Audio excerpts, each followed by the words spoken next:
Everyone, सत श्री अकाल सारिਆਂ ਨੂੰ। ਤਾਂ ਆਪਾਂ sources of business finance chapter discuss ਕਰ ਰਹੇ ਸੀਗੇ। ਦੋ ਲੈਕਚਰਸ ਹੋ ਚੁੱਕੇ ਹੈਗੇ। ਪਹਿਲੇ ਲੈਕਚਰ ਦੇ ਵਿੱਚ ਆਪਾਂ ਬੇਸਿਕ ਸਮਝਿਆ ਸੀਗਾ ਫਾਈਨੈਂਸ ਰਿਲੇਟਡ, ਤੇ ਦੂਸਰੇ ਲੈਕਚਰ ਦੇ ਵਿੱਚ ਆਪਾਂ ਓਨਰਸ ਫੰਡ ਸ਼ੁਰੂ ਕੀਤਾ ਸੀ। ਓਨਰਸ ਫੰਡ ਦੇ ਵਿੱਚ ਆਪਣੇ ਕੋਲ ਤਿੰਨ ਸੋਰਸਿਸ ਹੁੰਦੇ ਹੈਗੇ, ਇਕੁਇਟੀ, ਪ੍ਰੈਫਰੈਂਸ ਤੇ ਰਿਟੇਨਡ ਅਰਨਿੰਗ। ਇਕੁਇਟੀ ਤੇ ਪ੍ਰੈਫਰੈਂਸ ਆਪਾਂ ਪਿਛਲੇ ਲੈਕਚਰ ਦੇ ਵਿੱਚ ਪੂਰਾ ਡਿਸਕਸ ਕਰ ਚੁੱਕੇ ਹੈਗੇ। ਅੱਜ ਦੇ ਲੈਕਚਰ ਦੇ ਵਿੱਚ ਆਪਾਂ ਡਿਸਕਸ ਕਰਾਂਗੇ ਰਿਟੇਨਡ ਅਰਨਿੰਗਸ ਬਾਰੇ। ਤਾਂ ਦੇਖੋ, ਰਿਟੇਨਡ ਅਰਨਿੰਗਸ ਕੀ ਹੁੰਦੀਆਂ ਹੈਗੀਆਂ? ਜਿੰਨਾ ਵੀ ਕੰਪਨੀ ਪ੍ਰੋਫਿਟ ਕਮਾਉਂਦੀ ਹੈਗੀ ਨਾ, उस प्रॉफिट दे विचों जे कंपनी डिविडेंड ना पे करके कुछ हिस्सा आपदे कोले बचा के रख लेंदी हैगी एज सेविंग्स फॉर फ्यूचर, उन्हां सेविंग्स नूं आपां नाम दिता हैगा रिटेन्ड अर्निंग्स दा।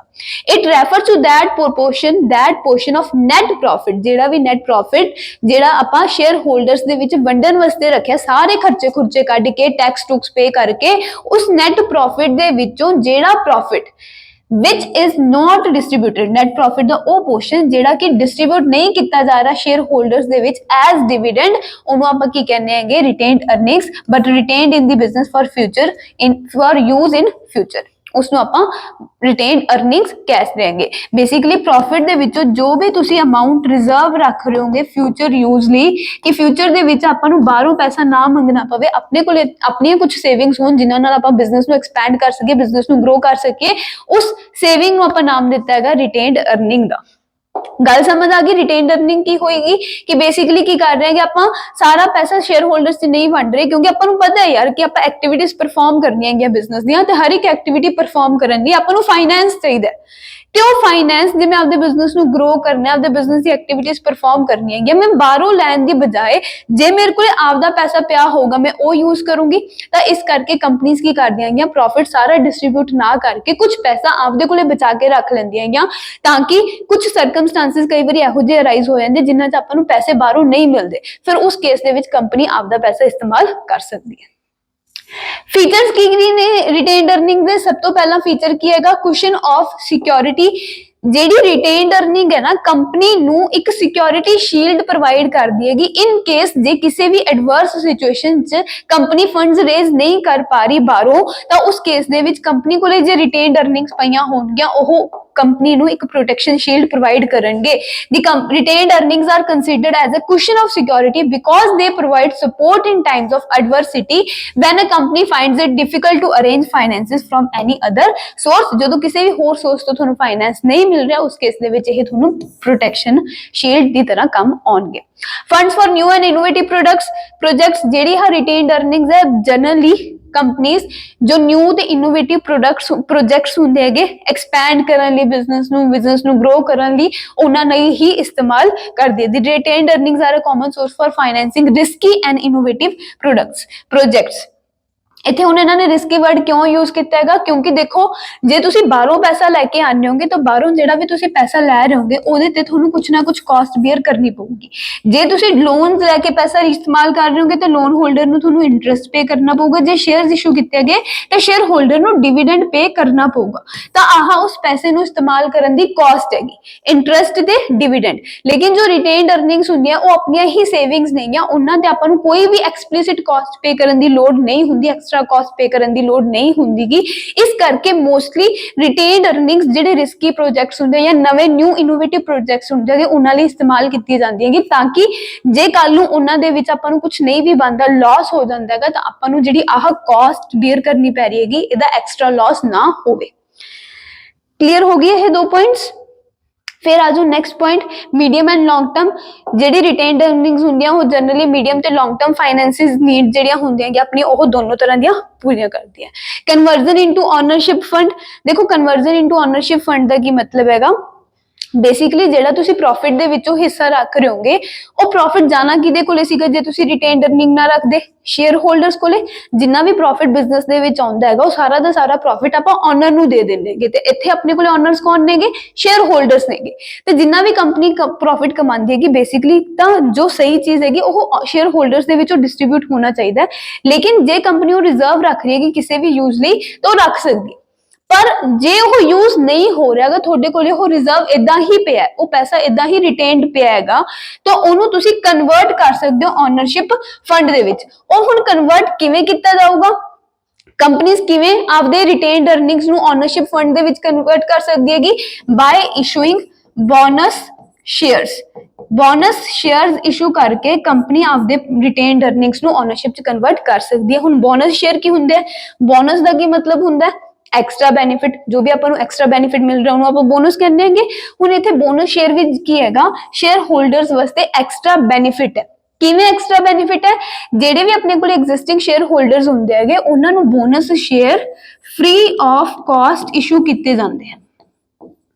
जनरली आप की गल की सीगी कि शेयर की कुछ ना कुछ वैल्यू होंगी है, 10 रुपए 20 रुपए 15 रुपए कुछ ना कुछ वैल्यू होंगी है। जेड़ा भी परसन शेयर्स खरीदना चाहता है उन्होंने वो वैल्यू पे करनी पऊगी। जे मैं किसी कंपनी के 100 शेयर्स खरीदने है तो एक शेयर की वैल्यू 20 रुपए हैगी तो मैनू कंपनी नू 2000 रुपए पे करने पैणगे, फिर ही मैनू उस कंपनी के 100 शेयर मिलणगे। लेकिन जो कंपनी एग्जिस्टिंग शेयर होल्डर्स नू बोनस शेयर इशू कर देगी तो bonus share free of cost ही दिते जाते हैं। हुण देखो company free of cost share तो इशू करती कि पहला जे मान लो 100 शेयर सीगे मेरे को, कंपनी ने 10 शेयर मेनू बोनस शेयर्स देते तो हुण मेरे को कितने शेयर्स हो गए?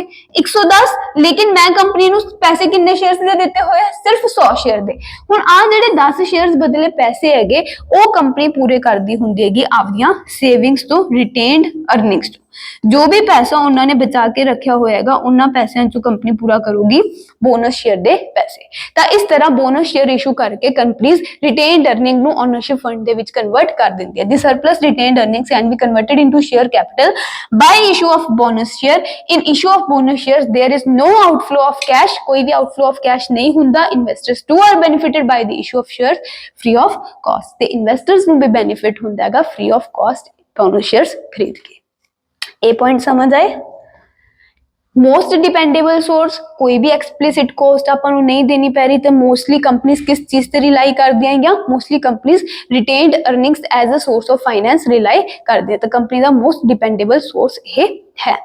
नो इंटरफेरेंस, हुण देखो जे तुसी शेयर्स इशू करोगे तो ओदे नाल शेयर होल्डर दी कंपनी दे विच इंटरफेरेंस अराइज हुंदी है। लेकिन जे तुसी रिटेन्ड अर्निंग्स यूज कर रहे होगे तो ओदे नाल शेयर होल्डर्स नहीं वधणगे तो कंपनी दे विच ज्यादा इंटरफेरेंस भी लोकां दी नहीं वधूगी। With retained earning there is no increase in the number of share holders.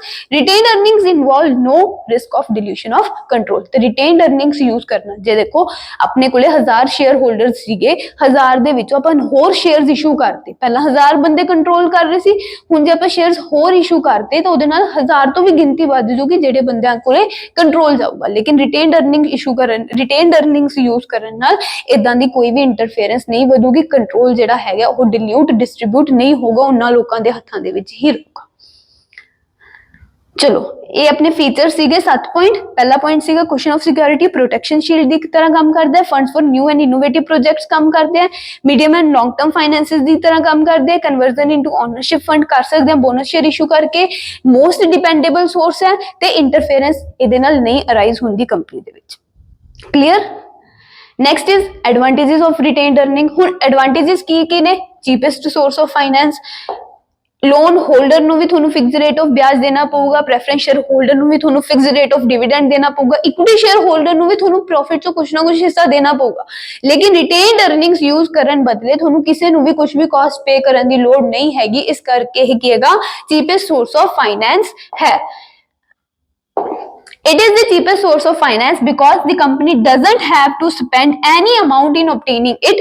The profit transferred to the general reserve belongs to the shareholders as a reward. They expect a little more dividend, but they cannot pressurize the company for it. हुणे की कह रहे हैं कि जेड़ा company general reserve दे विच पैसा transfer कर रही है, basic general reserve retained earning एक ही गल हैगी, वो बेसिकली बिलोंग तो शेयर होल्डर्स नू करदा हैगा। बट क्योंकि उन्होंने चाहिए होंगे कि सानू एक्स्ट्रा प्रॉफिट मिले। पर जो कंपनी रिटेन्ड अर्निंग रख भी रही है कि कुछ पैसा अपने को सेव करके रख रही है तो ओदे उत्ते शेयर होल्डर्स प्रेशराइज नहीं कर सकते कंपनी नू कि तुसी रिटेन्ड अर्निंग ना रखो तो सानू प्रॉफिट दे दो। सेफ्टी फ्रॉम ट्रेड साइकिल, हुण देखो बिजनेस जो है एक ट्रेड साइकिल दे विच चलदा हैगा। बिजनेस दे विच अप्स डाउन्स सारी चीज़ां चलदियां रहिंदियां कि तेजी भी आउंदी है मंदी दी भी आउंदी हैगी। तो जे मंदी दी कंडीशन है, तेजी दी कंडीशन हैगी, ओह अपने बिजनेस नू कुछ इफेक्ट कर रही हैगी, उस केस दे विच रिटेन्ड अर्निंग्स आपां नू हेल्प कर सकदियां। There are many ups and downs in business. The amount lying in general reserve protects the company from the bad effect of these ups and downs. कई बार जरूरी नहीं हैगा जे कोई अपने बिजनेस दे विच अप आ रहा हैगा तो ओहदे नाल आपां नू गुड इफेक्ट ही होगा, बैड इफेक्ट भी हो सकता है। तो वो अप्स एंड डाउन्स नाल होने वाले बैड इफेक्ट तो जो आपां नू की है जनरल रिजर्व बचा लेंदे हैगे। जनरल रिजर्व ਰਿਟੇਨਡ ਅਰਨਿੰਗ ਸੇਮ ਚੀਜ਼ ਹੀ ਹੁੰਦੀ ਹੈਗੀ, ਤਾਂ ਉਹਨਾਂ ਨੂੰ ਆਪਾਂ ਨੂੰ ਉਸ ਕੇਸ ਦੇ ਵਿੱਚ ਪ੍ਰੋਟੈਕਟ ਕਰਦੇ ਆ ਉਹਨਾਂ ਇਫੈਕਟਸ ਤੋਂ ਅਪ ਐਂਡ ਡਾਊਨ ਦੇ। ਸਟੇਬਲ ਡਿਵੀਡੈਂਡ ਪਾਲਿਸੀ, ਹੁਣ ਦੇਖੋ ਇਹਦੇ ਵਿੱਚ ਕੀ ਕਹੇਗਾ ਕਿ ਕਈ ਕੰਪਨੀਆਂ ਕੀ ਕਰਦੀਆਂ ਹੈਗੀਆਂ, ਸ਼ੇਅਰ ਹੋਲਡਰਸ ਜਿਹੜੇ ਹੁੰਦੇ ਇਕੁਇਟੀ ਸ਼ੇਅਰ ਹੋਲਡਰ, ਦੇਖੋ ਪ੍ਰੈਫਰੈਂਸ ਦਾ ਤਾਂ ਫਿਕਸ ਰੇਟ ਹੀ ਹੁੰਦਾ ਡਿਵੀਡੈਂਡ, ਇਕੁਇਟੀ ਸ਼ੇਅਰ ਹੋਲਡਰਸ ਦਾ ਫਿਕਸ ਰੇਟ ਆਫ ਡਿਵੀਡੈਂਡ ਨਹੀਂ ਹੁੰਦਾਗਾ, ਤਾਂ ਕਈ ਕੰਪਨੀਆਂ ਕੀ ਕਰਦੀਆਂ ਹੈਗੀਆਂ ਸਟੇਬਲ ਡਿਵੀਡੈਂਡ ਪਾਲਿਸੀ ਫੋਲੋ ਕਰਦੀਆਂ। ਸਟੇਬਲ ਡਿਵੀਡੈਂਡ ਪਾਲਿਸੀ ਦਾ ਕੀ ਮਤਲਬ ਹੈਗਾ, ਹਰ ਸਾਲ ਅਸੀਂ ਫਿਕਸ ਰੇਟ ਆਫ ਡਿਵੀਡੈਂਡ ਹੀ ਇਸ਼ੂ ਕਰਾਂਗੇ, ਫਿਕਸ ਰੇਟ ਆਫ ਡਿਵੀਡੈਂਡ ਹੀ ਪ੍ਰੋਵਾਈਡ ਕਰਾਂਗੇ ਸ਼ੇਅਰ ਹੋਲਡਰਸ ਨੂੰ। ਫॉर एग्जांपल ਕੰਪਨੀ ਕਹਿੰਦੀ ਹੈਗੀ ਕਿ ਅਸੀਂ 40 to 45% ਜੋ ਹੈ ਪ੍ਰੋਫਿਟ ਉਹ ਡਿਸਟ੍ਰੀਬਿਊਟ ਕਰ ਦਾਂਗੇ ਸ਼ੇਅਰ ਹੋਲਡਰਸ ਦੇ ਵਿੱਚ ਐਜ਼ ਡਿਵੀਡੈਂਡ। ਹੁਣ ਜੇ ਕੰਪਨੀ ਇਦਾਂ ਦੀ ਕੋਈ ਸਟੇਬਲ ਡਿਵੀਡੈਂਡ ਪਾਲਿਸੀ अपना रही हैगी, उस केस दे विच जिस साल कंपनी नू घट प्रॉफिट आ रहा हैगा उस साल इस स्टेबल डिविडेंड नू पूरा करन लई कि उन्नी अमाउंट डिविडेंड आप शेयर होल्डर्स नू दे सकिए, उस साल आप की यूज कर लांगे रिटेन्ड अर्निंग्स, जो भी अपने को सेविंग्स पई है वो यूज करके शेयर होल्डर्स नू प्रॉपर जिन्ना अमाउंट आप डिसाइड कीती है उन्ना रेट डिविडेंड पे कर सकते हैं। A company can adopt the policy of stable dividend on the strength of general reserves. Stable dividend policy refers to the declaration of almost the same rate of dividend in all the years. If in any given year profit is inadequate, then by making use of the general reserve, the level of dividend can be maintained. जे किसी भी साल profit घाटा ਹੁੰਦਾ ਹੈਗਾ ਤਾਂ ਉਸ case ਦੇ ਵਿੱਚ ਜਨਰਲ ਰਿਜ਼ਰਵ ਨੂੰ ਯੂਜ਼ ਕਰਕੇ ਆਪਾਂ ਡਿਵੀਡੈਂਡ ਮੇਨਟੇਨ ਕਰ ਸਕਦੇ ਹਾਂ। इजी एक्सपेंशन ऑफ कंपनी, जो जे कंपनी को ज्यादा रिजर्व्स होंगे, ज्यादा रिटेन्ड अर्निंग्स पईयां होंगे तो एक्सपेंशन ਲਈ ਉਹ ਛੇਤੀ ਤੋਂ ਛੇਤੀ ਪਲਾਨਸ ਕਰ ਸਕਦੇ ਹਨ ਕਿਉਂਕਿ ਉਹਨੂੰ ਬਾਹਰਲੇ ਸੋਰਸਿਸ ਤੇ ਰਿਲਾਈ ਨਹੀਂ ਰਹਿਣਾ ਪਊਗਾ ਫਾਈਨੈਂਸ ਲਈ, ਉਹਦੇ ਕੋਲੇ ਆਪਦੇ ਕੋਲੇ ਫਾਈਨੈਂਸ ਅਵੇਲੇਬਲ ਹੋਊਗਾ एक्सपेंशन ਲਈ। Increase in the value of shares, जिन्नी ज्यादा इक्विटी शेयर्स होंगे उवें अपनी क्रेडिट वर्दीनेस जो है वो इंक्रीज होंदी हैगी, उवें ही जिन्नी ज्यादा अपने को रिटेन्ड अर्निंग्स होगे उहदे नाल अपनी शेयर दी वैल्यू भी इंक्रीज हो सकती है। As a general reserve grows in size the company's financial strength goes on improving, consequently market price of the share appreciates. देखो की कह रहे हैं कि जे जनरल रिजर्व अपने को ज्यादा होंगे तो उहदे नाल की होगी अपनी फाइनेंशियल स्ट्रेंथ ज्यादा इंक्रीज हो जाएगी, आप स्ट्रॉन्ग ज्यादा हो जाएंगे क्योंकि अपन बाहरले सोर्सेस से रिलाई रहने की लोड़ नहीं हैगी फाइनेंस ਲਈ। ਤਾਂ ਉਸ ਕੇਸ ਦੇ ਵਿੱਚ ਕੀ ਹੋਊਗਾ, ਵੱਧ ਤੋਂ ਵੱਧ ਲੋਕ ਆਪਣੀ ਕੰਪਨੀ ਦੇ ਵਿੱਚ ਪੈਸਾ ਇਨਵੈਸਟ ਕਰਨਾ ਪਸੰਦ ਕਰਨਗੇ। ਜੇ ਵੱਧ ਤੋਂ ਵੱਧ ਲੋਕ ਆਪਣੀ ਕੰਪਨੀ ਦੇ ਵਿੱਚ ਪੈਸਾ ਇਨਵੈਸਟ ਕਰਨਾ ਪਸੰਦ ਕਰਨਗੇ, क्यों कर रहे, क्योंकि अपनी फाइनेंशियल पोजीशन वधिएगी तो हर एक लोगों को होगा कि ਅਸੀਂ ਆਪਾਂ पैसे टाइम टू टाइम मोड़ सकते हैं, तो इसलिए करके अपनी कंपनी ਦੇ ਵਿੱਚ इन्वेस्टमेंट ਦੀ डिमांड वध जाऊगी। जे ਤੁਹਾਡੀ कंपनी ਦੇ ਵਿੱਚ लोग ज्यादा इन्वेस्ट करना पसंद कर रहे, ਤੁਹਾਡੇ शेयर्स डिबेंचर्स ਦੀ वैल्यू भी की हैगी इंक्रीज हो जाऊगी। ਜਦੋਂ ਤੁਹਾਡੇ शेयर्स ਦੀ वैल्यू इंक्रीज होगी ਤਾਂ ਉਹਦੇ ਨਾਲ ਸ਼ੇਅਰ ਹੋਲਡਰ ਨੂੰ ਆਪਣੇ ਆਪ ਫਾਇਦਾ ਹੋ ਜਾਊਗਾ, ਤਾਂ ਇਹਦੇ ਨਾਲ ਸ਼ੇਅਰ ਦੀ ਵੈਲਿਊ ਵੀ ਇਨਕਰੀਜ਼ ਹੁੰਦੀ ਹੈ। ਇਨਕਰੀਜ਼ ਇਨ ਕੈਪੀਟਲ ਫਾਰਮੇਸ਼ਨ, ਜੇ ਤੁਸੀਂ ਸੇਵਿੰਗਸ ਜ਼ਿਆਦਾ ਰੱਖੋਗੇ, ਉਹ ਸੇਵਿੰਗਸ ਆਪਾਂ ਕਿਉਂ ਰੱਖ ਰਹੇ ਹਾਂ, ਰਿਟੇਨਡ ਅਰਨਿੰਗਸ ਬੇਸਿਕਲੀ ਹੈ ਤਾਂ ਸੇਵਿੰਗਸ ਹੀ, ਬਟ ਇਹ ਸੇਵਿੰਗਸ ਕਿਉਂ ਰੱਖੀਆਂ ਜਾ ਰਹੀਆਂ ਹੈਗੀਆਂ, ਫਿਊਚਰ ਦੇ ਵਿੱਚ यूज करन ली, फ्यूचर दे विच आपदे बिजनेस नू ग्रो एंड एक्सपैंड करन ली। तो उस केस दे विच कैपिटल फॉर्मेशन जो है वो भी इंक्रीज हुंदी है। कैपिटल फॉर्मेशन बेसिकली क्या हैगा कि तुसी पैसे कमाउण लई एक कंट्री दे विच इन्वेस्टमेंट कर रहे हो, जदों तुसी कंट्री दे विच इन्वेस्टमेंट करदे हो, बिजनेस सैटअप करदे हो, उहनूं आपां कहंदे capital formation. More the savings of the country are invested, greater is the volume of capital formation. जिन्नी ज्यादा सेविंग्स जो है कंट्री दियां वो इन्वेस्ट कीतियां जाणगियां, उन्नी ही ज्यादा की होगी कंपनी दे विच कैपिटल फॉर्मेशन होगी। Flowing back of profits in a sense of investment of savings, thus it contributes to the capital formation of the country. Flowing back retained earnings ਦਾ ਦੂਸਰਾ ਨਾਮ ਹੈ flowing back। ਤਾਂ ਇਹਦੇ ਵਿੱਚ ਆਪਾਂ ਕੀ ਕਰ ਰਹੇ, ਬੇਸਿਕਲੀ ਜੋ ਪੈਸਾ ਆਪਾਂ ਕਮਾਇਆ ਉਹਨੂੰ ਸੇਵ ਨਾ ਰੱਖਣ ਦੀ ਬਜਾਏ ਫਿਊਚਰ ਦੇ ਵਿੱਚ ਆਪਦੇ ਹੀ ਬਿਜ਼ਨਸ ਦੇ ਉੱਤੇ ਲਾ ਰਹੇ, ਆਪਦੇ ਬਿਜ਼ਨਸ ਦੇ ਵਿੱਚ ਹੀ ਐਕਸਪੈਂਡ ਕਰ ਰਹੇ, ਫਰਦਰ ਐਕਸਪੈਂਸ਼ਨ ਲਈ, ਤੇ ਇਹਦੇ ਨਾਲ ਆਪਣੀ ਕੰਟਰੀ ਦੀ ਕੈਪੀਟਲ ਫਾਰਮੇਸ਼ਨ ਵੀ ਹੁੰਦੀ ਹੈ। ਚਲੋ ਆ ਸੀਗੇ ਐਡਵਾਂਟੇजेस ਦੇ ਪੁਆਇੰਟ।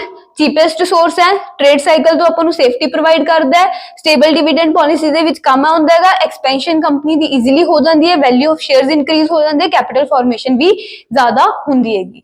ਹੁਣ ਲਿਮਿਟੇਸ਼ਨ ਦੇ ਆਪਣੇ ਕੋਲ ਆ 2 ਪੁਆਇੰਟਸ ਹੀ ਨੇਗੇ। ਕੀ ਨੇ ਇਹ 2 points, danger of over capitalisation. ਕਈ ਵਾਰੀ ਕੀ ਹੁੰਦਾ ਹੈਗਾ, ਜਿੰਨੇ ਜ਼ਿਆਦਾ ਰਿਜ਼ਰਵਸ ਹੋਣਗੇ ਉਹਦੇ ਨਾਲ अपनी कैपिटल जो है वो ज्यादा हो जाती। हुण रिटेन्ड अर्निंग जो है वो आंदा तो ऑनर्स फंड की कैटेगरी दे विच ही हैगा, ते जे कंपनी बहुत ही ज्यादा प्रॉफिट एज ए रिटेन्ड रखन लग जूगी तो ओदे नाल ओवर कैपिटलाइजेशन दा, ओवर कैपिटल होने दा भी ਡੇਂਜਰ ਪੈਦਾ ਹੋ ਸਕਦਾ ਹੈ ਕੰਪਨੀ ਦੇ ਵਿੱਚ। Large size of the general reserve leads to excessive capital with the company and if profit do not grow in the same proportion it may give rise to the situation of over capitalisation. Over capitalisation basically ਕੀ ਹੈਗੀ ਕਿ ਦੇਖੋ ਹਰ ਇੱਕ business ਦੇ ਵਿੱਚ ਨਾ ਇੱਕ setup ਹੁੰਦਾ ਹੈਗਾ ਕਿ ਜੇ ਮੈਂ ਇਸ ਟਾਈਪ ਦੇ ਬਿਜ਼ਨਸ ਫॉर एग्जांपल ਆਪਾਂ ਕਲੋਥਿੰਗ ਦੀ ਗੱਲ ਕਰੀਏ, ਜੇ ਮੈਂ ਕਲੋਥਿੰਗ ਦੇ ਬਿਜ਼ਨਸ ਦੇ ਵਿੱਚ 10 ਲੱਖ ਰੁਪਏ ਲਾ ਰਹੀ ਹਾਂਗੀ ਤਾਂ ਉਹ 10 ਲੱਖ ਰੁਪਏ ਲਾ ਕੇ ਮੈਨੂੰ 15% ਰਿਟਰਨ ਹੋਣੀ ਹੀ ਚਾਹੀਦੀ ਹੈ ਮਿਨੀਮਮ। ਤੇ ਇਦਾਂ ਹਰ ਇੱਕ ਬਿਜ਼ਨਸ ਦੇ ਵਿੱਚ ਮਾਰਜਨ ਸੈੱਟ ਨੇਗੇ। ਜੇ ਮੰਨ ਲਓ ਕਿ ਤੁਹਾਡੀ ਕੈਪੀਟਲ ਇਸ ਅਮਾਉਂਟ ਤੋਂ ਵੱਧ ਜਾਂਦੀ ਹੈਗੀ ਤਾਂ ਉਸ ਅਕੋਰਡਿੰਗ ਤੁਹਾਡੇ ਆ ਜਿਹੜਾ ਪ੍ਰੋਫਿਟ ਦਾ ਰੇਸ਼ੋ ਹੈਗਾ ਇਹ ਵੀ ਵਧਣਾ ਚਾਹੀਦਾ। ਜੇ ਤੁਹਾਡਾ ਕੈਪੀਟਲ ਅਮਾਉਂਟ ਤਾਂ ਵੱਧ ਰਿਹਾ ਲੇਕਿਨ ਪ੍ਰੋਫਿਟ ਰੇਸ਼ੋ ਉਸ ਅਕੋਰਡਿੰਗ ਨਹੀਂ ਵੱਧ ਰਹੀ ਤਾਂ ਉਹਨੂੰ ਆਪਾਂ ਕਵਾਂਗੇ ਕਿ ਬਿਜ਼ਨਸ ਦੇ ਵਿੱਚ ਜੋ ਕੈਪੀਟਲ ਇਨਵੈਸਟ ਹੋਈ ਵੀ ਹੈਗੀ ਉਹ ਓਵਰ ਇਨਵੈਸਟ ਹੋਈ ਵੀ ਹੈਗੀ। ਇੰਨਾ ਕੁ ਪ੍ਰੋਫਿਟ ਕਮਾਉਣ ਵਾਸਤੇ ਮੈਨੂੰ ਇੰਨੀ ਕੈਪੀਟਲ ਦੀ ਲੋੜ ਨਹੀਂ ਹੈਗੀ। ਤੇ ਜੇ ਜ਼ਿਆਦਾ ਹੀ ਰਿਟੇਨਡ ਅਰਨਿੰਗਸ ਕੰਪਨੀ ਰੱਖਣ ਲੱਗ ਜੂਗੀ ਤਾਂ ਇਹ ਡੇਂਜਰ ਓਵਰ ਕੈਪੀਟਲਾਈਜੇਸ਼ਨ ਦਾ ਅਰਾਈਜ਼ ਹੋ ਸਕਦਾ ਹੈਗਾ ਇਨ ਕੇਸ ਜੇ ਪ੍ਰੋਫਿਟ ਉਸ ਤਰ੍ਹਾਂ ਨਹੀਂ ਆ ਰਹੇ ਕਿ ਜਿੰਨੀ ਕੈਪੀਟਲ ਹੈਗੀ ਉਹਦੇ ਅਕੋਰਡਿੰਗ ਜੇ ਪ੍ਰੋਫਿਟ ਨਹੀਂ ਆਊਗਾ ਫਿਰ ਓਵਰ ਕੈਪੀਟਲਾਈਜੇਸ਼ਨ ਹੋ ਜੂਗੀ। ਲੇਕਿਨ ਜੇ ਕੈਪੀਟਲ ਬਹੁਤ ਜ਼ਿਆਦਾ ਹੈਗੀ ਉਹਦੇ ਨਾਲ ਪ੍ਰੋਫਿਟ ਦੀ ਰੇਸ਼ੋ ਵੀ ਇਨਕਰੀਜ਼ ਹੋ ਰਹੀ ਹੈ, ਪ੍ਰੋਫਿਟ ਵੀ ਵੱਧ ਆ ਰਿਹਾ, ਫਿਰ ਇਹ ਖਤਰਾ ਨਹੀਂ ਹੋਊਗਾ। Possibility of loss to shareholders. ਹੁਣ ਦੇਖੋ ਇਹਦੇ ਵਿੱਚ ਕੀ ਹੈਗਾ ਕਿ ਜਨਰਲ ਰਿਜ਼ਰਵ ਰੱਖ ਕੇ company low rate of dividend pay ਕਰ ਰਹੀ ਹੈਗੀ ਸ਼ੇਅਰ ਹੋਲਡਰਸ ਨੂੰ, ਪਰ ਜੇ ਉਹ ਸ਼ੇਅਰ ਹੋਲਡਰਸ ਦਾ ਜੋ ਪ੍ਰੋਫਿਟ ਕੰਪਨੀ ਰੱਖ ਰਹੀ ਹੈਗੀ ਉਹਨੂੰ ਪ੍ਰੋਪਰਲੀ ਯੂਜ਼ ਨਾ ਕੀਤਾ ਜਾਵੇ ਤਾਂ ਉਹਦੇ ਨਾਲ ਸ਼ੇਅਰ ਹੋਲਡਰਸ ਨੂੰ ਲਾਸ ਹੋਊਗਾ ਕਿ ਇੱਕ ਤਾਂ ਪ੍ਰੋਫਿਟ ਦੇ ਵਿੱਚੋਂ ਘਾਟਾ, ਦੂਸਰਾ ਬਿਜ਼ਨਸ ਦੇ ਵਿੱਚੋਂ ਵੀ ਘਾਟਾ। ਤਾਂ the general reserve fund is built by paying a low rate of dividend to the shareholders if the reserve so accumulated are not used properly the shareholders stand to lose. ਤਾਂ ਉਹਦੇ ਲਈ Las ਹੈ। ਲੇਕਿਨ ਜੇ company ਉਹਨੂੰ ਉਸ profit ਨੂੰ properly use ਕਰ ਪਾਉਂਦੀ ਹੈਗੀ ਤਾਂ ਉਹਦੇ ਨਾਲ ਵੈਲਿਊ ਆਫ ਸ਼ੇਅਰਸ ਇਨਕਰੀਜ਼ ਹੋਊਗੀ, ਵੈਲਿਊ ਆਫ ਸ਼ੇਅਰਸ ਇਨਕਰੀਜ਼ ਹੋਊਗੀ ਤਾਂ ਸ਼ੇਅਰ ਹੋਲਡਰ ਨੂੰ ਕੈਪੀਟਲ ਗੇਨ ਵੀ ਹੋਊਗਾ। ਬਟ ਜੇ ਪ੍ਰੋਪਰਲੀ ਯੂਜ਼ ਨਹੀਂ ਕਰ ਪਾਉਂਦੇ ਤਾਂ ਪ੍ਰੋਫਿਟ ਤਾਂ ਘੱਟ ਮਿਲਿਆ ਹੀ ਮਿਲੇਗਾ ਪਲੱਸ ਕੈਪੀਟਲ ਗੇਨ ਵੀ ਸ਼ੇਅਰ ਹੋਲਡਰ ਨੂੰ ਨਹੀਂ ਮਿਲੂਗਾ। ਤਾਂ ਇਸ ਤਰ੍ਹਾਂ ਲਾਸ ਸ਼ੇਅਰ ਹੋਲਡਰ ਨੂੰ ਹੋ ਸਕਦਾ ਹੈਗਾ। ਤਾਂ ਇਹ ਸੀਗੀਆਂ ਲਿਮਿਟੇਸ਼ਨਸ ਤੇ ਇਹ ਸੀਗੀਆਂ ਆਪਣਾ ਅੱਜ ਦਾ ਟੌਪਿਕ। ਨੈਕਸਟ ਲੈਕਚਰ ਦੇ ਵਿੱਚ ਆਪਾਂ ਸ਼ੁਰੂ ਕਰਾਂਗੇ ਬੋਰੋਡ ਫੰਡ ਦੇ ਸੋਰਸਸ ਡਿਸਕਸ ਕਰਨਾ। ਓਨਰਸ ਫੰਡ ਆਪਣਾ ਕੰਪਲੀਟ ਹੋ ਗਿਆ। ਇਕੁਇਟੀ ਪ੍ਰੈਫਰੈਂਸ ਰਿਟੇਨਡ ਅਰਨਿੰਗ, ਇਹਦੇ ਵਿੱਚੋਂ ਕੋਈ ਵੀ ਡਾਊਟ ਹੋਏ, ਕੋਈ ਵੀ ਕੁਐਰੀ ਹੋਏ ਕਮੈਂਟ ਸੈਕਸ਼ਨ ਦੇ ਵਿੱਚ ਆਪਣੀ ਕੁਐਰੀ ਡ੍ਰੌਪ ਕਰ ਦਿਓ, ਉਹ ਆਪਾਂ ਡਿਸਕਸ ਕਰ ਲਾਂਗੇ ਤੇ ਇਹਨਾਂ ਆਪਦੀ ਬੁੱਕ ਦੇ ਵਿੱਚੋਂ ਜ਼ਰੂਰ ਪੜ੍ਹ ਦਿਓ। Have a good day. ਮਿਲਾਂਗੇ ਨੈਕਸਟ ਲੈਕਚਰ ਦੇ ਵਿੱਚ।